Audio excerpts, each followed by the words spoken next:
Please welcome newly appointed United Nations Messenger of Peace, Mr. Leonardo DiCaprio.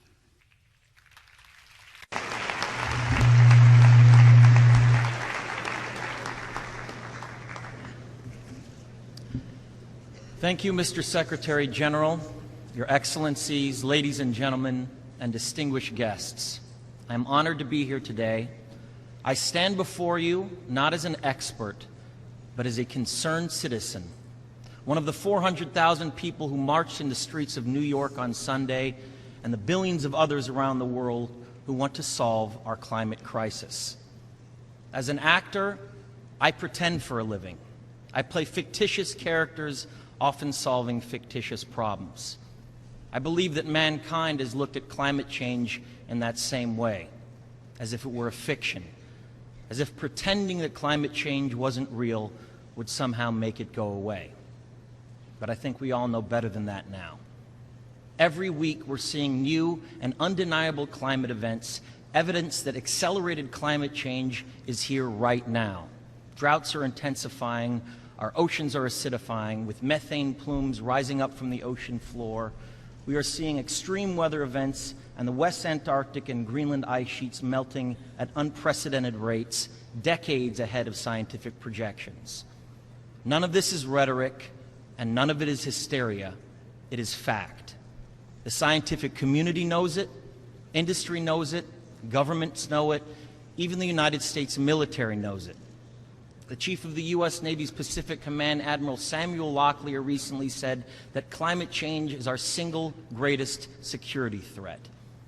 My friends, this body, perhaps more than any other gathering in human history, now faces this difficult but achievable task.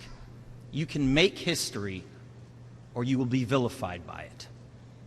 To be clear, this is not about just telling people to change their light bulbs or to buy a hybrid car. This disaster has grown beyond the choices that individuals make. This is now about our industries and our governments around the world taking decisive, large-scale action. Now must be our moment for action. We need to put a price tag on carbon emissions and eliminate government subsidies for oil, coal, and gas companies. We need to end the free ride that industrial polluters have been given in the name of a free market economy. They do not deserve our tax dollars. They deserve our scrutiny, for the economy itself will die if our ecosystems collapse. The good news is that renewable energy is not only achievable, but good economic policy.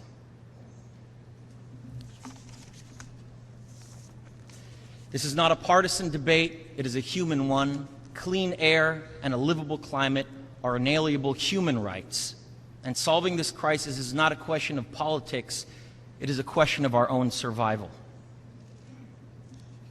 This is the most urgent of times and the most urgent of messages. Honored delegates, leaders of the world, I pretend for a living, but you do not. The people made their voices heard on Sunday around the world, and the momentum will not stop. But now it is your turn. The time to answer humankind's greatest challenge is now. We beg of you to face it with courage and honesty. Thank you.